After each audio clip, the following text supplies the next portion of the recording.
Hello friends, আমি শুভম। আজকে একটা খুব গুরুত্বপূর্ণ বিষয় নিয়ে আলোচনা করবো এই ভিডিওতে। এবং আমি জানি যারা যারা দেশু সেভেন নিয়ে নাচানাচি করছে, যারা যারা অনির্বাণদার ব্যান উঠে যাওয়া নিয়ে নাচানাচি করছে, তাদের মধ্যে অনেকেই এই বিষয়টা ভেবে পর্যন্ত দেখেনি, কিন্তু এটা ভেবে দেখার বিষয়। আমরা সবাই জানি যে 72 ঘন্টায় দেবদা অনির্বাণদার থেকে ব্যানটা তুলে নেয়, অনির্বাণদাকে কাজে ফেরায়, তাকে কাজ দেয় দেশু সেভেনে। তিনি জয়েন করেছেন, তিনি দেশু সেভেনে কাস্টে আছেন। এটা আমরা রিসেন্টলি খবর পেয়েছি এবং তারপরে এটাও আমরা খবর পেয়েছি, যেটা নিয়ে আমি আলাদা ভিডিও বানিয়েছিলাম, যে বুম্বাদা তিনি কালকে প্রেস কনফারেন্স করে বলেছে যে এই যে ব্যানটা উঠিয়ে নেওয়া হলো, এ বিষয়ে আমাদের কাউকে কিছু বলাই হয়নি, জাস্ট একটা কাগজ পোস্ট করেছে দেব, এবং সেই কাগজটা দেখে আমরা জানতে পেরেছি যে আমাদের পরিবারের মধ্যে কি হয়েছে। তো এই ব্যানটা আলটিমেটলি উঠেছে না ওঠেনি সেই নিয়ে যথেষ্ট সন্দেহ আছে। মানে এটা এরকমও হতে পারে যে ব্যানটা হয়তো ওঠেনি, দেবদা নিজের জন্য, নিজের স্বার্থ সিদ্ধি, মানে আবার সত্যি কথাটা মুখ দিয়ে বেরিয়ে যাচ্ছে, মানে দেবদা ভালো মানুষের মুখ, আবার সত্যি কথা বেরিয়ে যাচ্ছে, মানে দেবদা কি বলবো, ভালো মানুষ দেবদা, তিনি এটা ব্যান্ডটাকে তুলে নিয়েছেন। মানে এটা সত্যিকারের উঠেছে নাকি দেবদা নিজের থেকে তুলেছে এই কাজটার জন্য খালি, সেটা আমরা কিন্তু এখনো জানি না। এবার ধরে নিলাম যে ব্যান্ডটা সত্যি উঠে গেছে, তিনি এবার কাজ করতে পারবেন, কিন্তু সেখানেও একটা প্রশ্ন তো থেকে যায় যে তাদের ভবিষ্যতে কাজের কি হবে। যাদের ব্যান তুলে নেওয়া হলো তাদের কাজের মাটিটা ভবিষ্যতে কতটা শক্ত থাকবে, সেটা নিয়ে কিন্তু একটা প্রশ্ন থেকে যাচ্ছে। কেন থাকছে? তার কারণ হচ্ছে, আপনি একবার ভেবে দেখুন, ইন জেনারেল ভেবে দেখুন, কারোর ফ্যান হয়ে নয়, কোনো অডিয়েন্স হয় না, ইন জেনারেল ভেবে দেখুন। দেবদার একটা বড় প্রোডাকশন হাউস আছে, দেবদার নিজে মেগাস্টার, দেবদার পলিটিক্যাল পাওয়ার আছে, এবং দেবদা কাউকে কিছু জিজ্ঞেস করার প্রয়োজন অব্দি মনে করে না, সেটা বুম্বাদা বললোই যে আমাদেরকে জিজ্ঞেস অব্দি করেনি। আমরা বলেছিলাম ভোটের পরে এটা নিয়ে ভাববো, কিন্তু দেব দেখি 72 ঘন্টার মধ্যে এটাকে তুলেও দিল, এবং আমার নাম সেখানে ইউজ করা হয়েছে। 72 ঘন্টার মধ্যে তোলার ক্ষমতা আমার অন্তত নেই, সেটা তিনি বলেছেন। তো এর থেকে বোঝা যাচ্ছে তার হাতে পাওয়ার আছে, সেই জন্য তিনি কাউকে না জিজ্ঞেস করেও একটা কাজ তিনি করতে পারেন নিজের কাজের জন্য বা নিজের স্বার্থের জন্য। এবার দেখুন, দেবদার বড় প্রোডাকশন হাউস আছে এবং যা যা জিনিসপত্র বললাম, দেবদার মাটিটা স্ট্রং। কিন্তু একটা অ্যাক্টর যে কাজ করে, যে সিনেমা পায়, যে সিনেমাতে কাজ করে এবং সেটাই শুধু তার কাজ, সিনেমা রিলেটেড জিনিসেই তিনি আছেন, তার তো পলিটিক্যাল পাওয়ার নেই, তার তো বড় প্রোডাকশন হাউস নেই, তো তাকে কাজ করে ইন ফিউচার খেতে হবে। ইন ফিউচার অনির্বাণদা কত কাজ পেতে পারে? কারণ দেখুন, আজকে দেবদা দেবদা বছরে কটা সিনেমা করবে? বড় থেকে বড় একটা, দুটো, তিনটে, ম্যাক্সিমাম তিনটে সিনেমা করে দেবদা বছরে। এবার তিনটে সিনেমাতেই তো অনির্বাণদাকে নেওয়া সম্ভব নয়, কারণ কোন রোলে ফিট হবে তবে তো তাকে কাস্ট করবে। যদিও বাংলাতে ওরকম ভাবে কাস্ট করা হয় না, বাংলাতে পার্সোনাল লেভেলে গিয়ে বা বন্ধুত্বের লেভেলে গিয়ে কাস্ট করা হয়, সেটা আমরা জানি। কিন্তু তবু একটা রোলে একটা মানুষ ফিট হবে তবে তো সে তাকে কাস্ট করবে। এই যে আজকে দেবদা তাকে কাজটা দিল ফেডারেশনের অমতে গিয়ে, আজকে তিনি কাজটা করলেন, কিন্তু কালকে যখন অনির্বাণদার কাজের দরকার পড়বে তাকে কোথায় যেতে হবে? তাকে তো যেতে হবে সেই ফেডারেশনের কাছে, তাকে তো যেতে হবে তাদের কাছে যাদের অমতে আজকে তিনি দেবদার সাথে কাজ করছে, যারা বলছে যে আমরা জানি না এসব ব্যান তোলার ব্যাপারে, তাদের অমতে গিয়ে কাজ করছে, এবং ইন ফিউচার কাজ চাইতে তাদের কাছেই যেতে হবে। এবং আমরা দেবদাকে চিনি, আজকে দেবদা নিজের স্বার্থের জন্য 1 বছরে যে কাজটা করতে পারেনি, 72 ঘন্টায় সেই কাজটা করতে পেরেছে। আবার যে কাজটা ফুরিয়ে যাবে তখন অনির্বাণদাকে তিনি ঘুরেও দেখবে না। অনির্বাণদা কাজ পাক না পাক সেটা নিয়ে কিন্তু কারোর মাথা ব্যথা হবে না ইন ফিউচার। আজকে এটা দরকার পড়েছে, এটাতে তিনি কাস্ট করেছেন, ইন ফিউচার যদি কখনো দরকার পড়ে তখন তিনি আবার কাস্ট করবেন, কিন্তু ততদিনে বা সেই গ্যাপটায় তিনি কিন্তু ঘুরেও দেখবেন না, যেটা 1 বছরে আমরা দেখেছি করতে। তো ইন ফিউচার ফেডারেশনের কাছে যেতে হবে। এবার ফেডারেশন তো বলবে যে বাবা তুমি তো আমাদেরকে জিজ্ঞেস করে দেবের কাজটা নাওনি, আমরা তো ব্যান ছিল তোমাদের ওপরে, তো তুমি তো আমার থেকে ব্যান উঠিয়ে দেবের কাছে যাওনি, তা আজকে যখন তোমার কাজের দরকার পড়েছে আমরা তো জানি না, তুমি দেবদার কাছে যাও না, তুমি দেবের কাছে যাও, দেবের কাছে কি কাজ নাও। এবার দেবদাও চিনছে না, এবার সেই মানুষটা কোথায় যাবে? তিনি আগে যেই পরিমাণ কাজ করতো ব্যান হওয়ার আগে, প্রায় প্রত্যেকটা সিনেমা অনির্বাণদাকে আমরা দেখতে পেয়েছি বাংলাতে। বাংলাতে তিনি বড় মুখ, আগে যেই পরিমাণ কাজ করতো, দেবদা কি গ্যারান্টি দিতে পারে দেশু সেভেনের পর তাকে সেই পরিমাণ কাজই দেবদা ধরিয়ে দেবে, বা দেবদা সেই পরিমাণ কাজই তার কাছে এনে দেবে? কারণ দেখুন, আজ থেকে 10 বছর আগে, 12 বছর আগে অনির্বাণদা যে লাইফস্টাইলটা লিড করতো, সেই লাইফস্টাইলটি কিন্তু তিনি আজকে লিড করতে পারবেন না। আজ থেকে 10-12 বছর আগে তিনি মানুষের কাছে ততটা পরিচিত ছিলেন না, যার জন্য তার কাছে লাইফটা ইজি ছিল, তিনি সাধারণ মানুষের মতো লাইফ লিড করতে পারতেন। বাট আজকে কিন্তু সেই জিনিসটা তিনি করতে পারবেন না। তাকে একটা মিনিমাম মানে স্ট্যান্ডার্ড, লোক লোক চক্ষের জন্য একটা মিনিমাম স্ট্যান্ডার্ড কিন্তু তাকে মেনটেন করে যেতে হয় তার লাইফস্টাইলের। সেই জিনিসটার গ্যারান্টি কে নেবে? আজকেই কাজটা দিল দেবদা, তারপরে কালকে তার কাজ পাওয়া তো বন্ধ হয়ে যাবে। এটার আলটিমেটাম সলিউশন এটা কি, যে আমি যাকে দরকার সেই মানুষটার খালি ব্যানটা উঠাচ্ছি, মানুষটার ব্যানটা উঠিয়ে তাকে আমি কাজ দিচ্ছি। বাকি তো আরো অনেকে ব্যানের আন্ডারে আছে, ঋদ্ধিও আছে, ঋদ্ধিও তো আছে ব্যানের আন্ডারে। তো ঋদ্ধির ব্যান কি তোলা হয়েছে? ঋদ্ধিকে কি কাজ দেওয়া হয়েছে? ঋদ্ধি সেনকে কাজ তো দেওয়া হয়নি। আজকে অনির্বাণদার দরকার পড়েছে, তার সিনেমাতে তাকে দরকার, সেই জন্য তার ব্যানটা উঠিয়ে তাকে কাজে ফেরানো হলো। কালকে যখন আবার ফেডারেশনের কাছে তিনি কাজের জন্য যাবেন, তাহলে তখন তার কি হবে? তখন তার কাজের মাটিটা কতটা শক্ত থাকবে?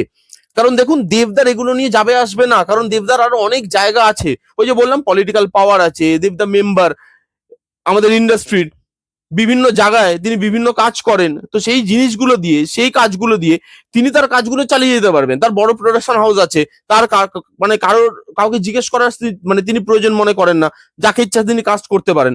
কিন্তু অনির্বাণদার জন্য জিনিসটা অতটা ইজি নয়।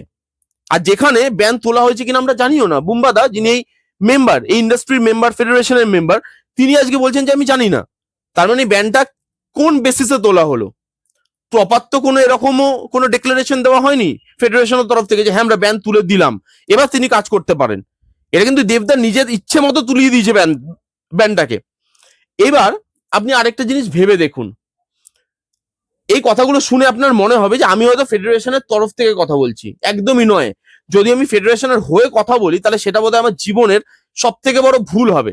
আমি কারোর হয়ে কথা বলছি না, আমি শুধু বলছি যে ব্যান হওয়া অ্যাক্টর, সেই অ্যাক্টর গুলোর ভবিষ্যতে কাজটা, সেই কাজটা পাওয়াটা কতটা ইজি হবে। আজকে আপনি একটা জিনিস ভাবুন, কালকে যদি এরকম আবার কোন অ্যাক্টরকে দরকার হয়, সে ব্যান হয়ে পড়ে আছে, তার ব্যানটা খালি ওঠালো, তাকে কাজে ফেরালো, তাতেই কি জিনিসটা সুরাহা হবে? হবে না। জিনিসটা সুরাহা কোথায় হবে? আপনি যদি গোড়া থেকে জিনিসটা সলিউশন বার করেন, তবেই এই জিনিসটা সুরাহা হবে। একমাত্র আপনি ভালোভাবে ভেবে দেখুন, যদি আপনি ফেডারেশনের এই মনোবলি বন্ধ করতে পারেন, ফেডারেশনের এই যে নিজের ডিসিশন অন্যের ওপরে চাপিয়ে দেওয়ার যে প্রবণতা, নিজে যা বলবো সেটাই করব এবং সেটাই হবে, সেটাই সবাইকে মানতে হবে, এই যে প্রবণতা, এই যে মানুষের মাথার উপর ছড়ি ঘোরানো, এই জিনিসগুলো যদি আপনি পার্মানেন্টলি বন্ধ করতে পারেন, যদি কেউ পার্মানেন্টলি বন্ধ করতে পারেন, তবেই এই ব্যান জিনিসটার সলিউশন হবে। তবে তাদের ভবিষ্যতে কাজের জায়গাটা আরো একটু সুনিশ্চিত করতে পারবে তারা, যে হ্যাঁ আমি দেবদার কাছে কাজ করছি আজকে, কিন্তু ইন ফিউচার যদি দেবদা সিনেমা না করে বা দেবদা যদি আমাকে না ডাকে ইন ফিউচার কোনো প্রজেক্টের জন্য, তাহলেও আমার কাজের অভাব হবে না। কারণ আমার কাছ থেকে ব্যান উঠে গেছে, আমি ভালো অ্যাক্টর, আমার একটা মানে ফেস ভ্যালু আছে, ফ্যান ফলোয়িং আছে, আমি ইন ফিউচার আরো কাজ পেতে পারবো। এটা কখন হবে? যখন আপনার এই যে ফেডারেশনের এই যে নিজের মনে করে সবকিছু করা, মন মর্জি মতো জিনিসপত্র করা, নিজের একটা আলটিমেট সিস্টেম স্থাপন করা, সেটার এগেনস্ট আপনি যদি কিছু করতে পারেন বা সেটাকে যদি আলটিমেটলি বন্ধ করতে পারেন, তবেই এটার আলটিমেট একটা সলিউশন বেরোবে। তবেই তারা বলতে পারবে যে না আমরা আগের মতো কাজ করতে পারবো, আমরা নিশ্চিন্ত হয়ে কাজ করতে পারবো। না হলে একটা অ্যাক্টরকে মাথায় চিন্তা নিয়ে কাজ করতে হবে, আজকে আমি সেটে আছি, আজকে আমি ক্যামেরা ফেস করছি, কালকে যখন এই শুটিংটা শেষ হয়ে যাবে তখন আমার কি হবে, তখন আমার কাজটা কে দেবে? কারণ আজকে তো সবার এগেনস্টে এসে আমি এনার সাথে কাজ করছি, ইনি তো আবার 6 মাস বাদে হয়তো কাজ করবে, সেই 6টা মাস আমি কি করব? না আমাকে আমার গানের ব্যান্ড চালাতে হবে। এবার দেখুন, অনির্বাণদার কাছে গানের ব্যান্ড আছে, তাই তিনি সেটা দিয়ে হয়তো তার একটা আর্নিং আসবে। কিন্তু এরকম অনেক অ্যাক্টর অ্যাক্ট্রেসরা আছে যাদের কাছে সেটুকুও হয়তো নেই, তারা শুধু অভিনয়টাই করে, তাদের জীবিকা অভিনয়টাই, তারা আলটিমেটলি তাদেরকে অভিনয়টাই করতে হবে এভরি ডে গিয়ে। তারা এভরিডে কাজটা কোথায় পাবে? একটা কাজ তো মানুষের জীবন চালাতে পারে না, একটা কাজ তো মানুষকে তার জীবনের যে স্টেটাসটা বা তার জীবনে যেই লাইফস্টাইলটা তিনি মেনটেন করছেন, সেটা তো মেনটেন করিয়ে যেতে সাহায্য করে না। তার জন্য তার নিয়মিত কাজ করার প্রয়োজন, এবং যে ভালো অ্যাক্টর, যার একটা ফেস ভ্যালু আছে, যে একটা টাইমে প্রায় প্রত্যেক কটা ভালো ভালো সিনেমাতে তিনি কাজ পেয়েছেন, তিনি ইন ফিউচার কাজটা কার থেকে পাবেন? ফেডারেশনের কাছে গেলে সে তো ভাই হাত তুলে দেবে, সে তো আমি দেখতে পাচ্ছি, আমরা জানি সেটা। ফেডারেশন কি?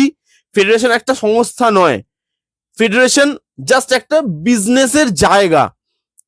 যখন যা ইচ্ছা হবে করবে, যখন যা মন মর্জি হবে করবে, যখন যাকে ইচ্ছা হবে ব্যান করবে, যখন যাকে ইচ্ছা হবে পাওয়ারে আনবে, যখন যাকে ইচ্ছা হবে সরিয়ে দেবে।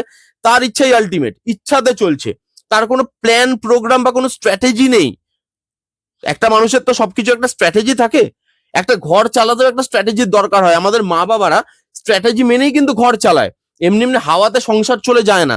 তো প্রত্যেকটা জিনিস চালানোর জন্য একটা পার্টিকুলার স্ট্র্যাটেজি লাগে, তাদের কোনো স্ট্র্যাটেজি নেই, তাদের নিজের মানে মন মর্জি, সেটাই স্ট্র্যাটেজি। ঠিক আছে, এবার ইন ফিউচার এই জিনিসটা যদি দেবদা বন্ধ করতে পারেন তাহলে করুন, নিজের স্বার্থ সিদ্ধির জন্য, নিজে ভালো মানুষ সেজে, ঠিক আছে, সুবিধাবাদ করে, যে আজকে আমার কাজের দরকার, আজকে আমার অনির্বাণকে দরকার, এক বছরের কাজ 72 ঘন্টায় করে আমি সবার কাছে মহান হয়ে গেলাম, আমি বাকি জিনিসগুলো ধামাচাপা দিয়ে দিলাম, কাজটা করাবো, কাজটা করানোর পর অনির্বাণের কি হবে আমার খোঁজ খবর নেওয়ার দরকার নেই, আমি জানিও না, আমি আবার আমার নেক্সট আমার যে প্রজেক্ট সেটা আমি মুভ করে যাব। এটা যেটা করেছে দেবদা সেটা ভালো পদক্ষেপ, আমি একবারও মানে বলছি না। দেখুন, কাজ করার অধিকার সবার আছে, একটা মানুষ, তাকে কাজ করতে দেওয়া উচিত, সে যে কাজ করুক না কেন, তার কাজ করাটা তার অধিকার, কাজ না করলে সে খাবে কি, সে সংসার চালাবে কি করে, সে বড় হোক বা ছোট হোক, সে যেই লাইফস্টাইলই লিড করুক না কেন, তার তো একটা সংসার আছে, তার তো একটা পরিবার আছে, তার তো নিজের পেটটা আলটিমেটলি ভরতে হবে, কারোর দিকে আমি যদি নাও তাকাই, আমার নিজের পেটটাও তো আমাকে আলটিমেটলি ভরতে হবে। তো সেই কাজের অধিকার সবার আছে।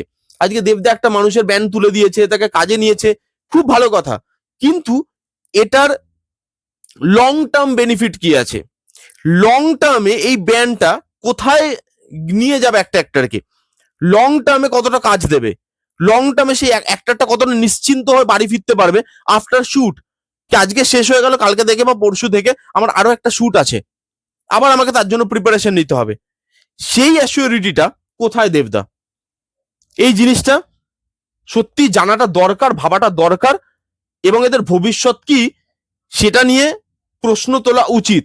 আমরা তো তুলছি, যাদের সাথে এটা হচ্ছে তাদেরও তোলা উচিত, তারাও তুলছে না, তারা ভাবছে একটা কাজ করছি এবং সেটাই বোধহয় ডান, ইন ফিউচার আমরা অনেক কাজ পাবো, কাজে ভরিয়ে মানে কাজে ভরে যাবে, সেই অ্যাসিউরিটিটা কে দেবে, তাদের যে কাজের পরিমাপ বা তাদের কাজের যে কোয়ান্টিটি সেটা ফিরিয়ে দেওয়া সম্ভব হবে না, হবে না।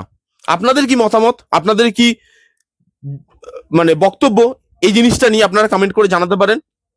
এই ছিল ভিডিও, দেখা হচ্ছে কোনো নেক্সট ভিডিওতে, ততক্ষণ bye bye, take care and be safe.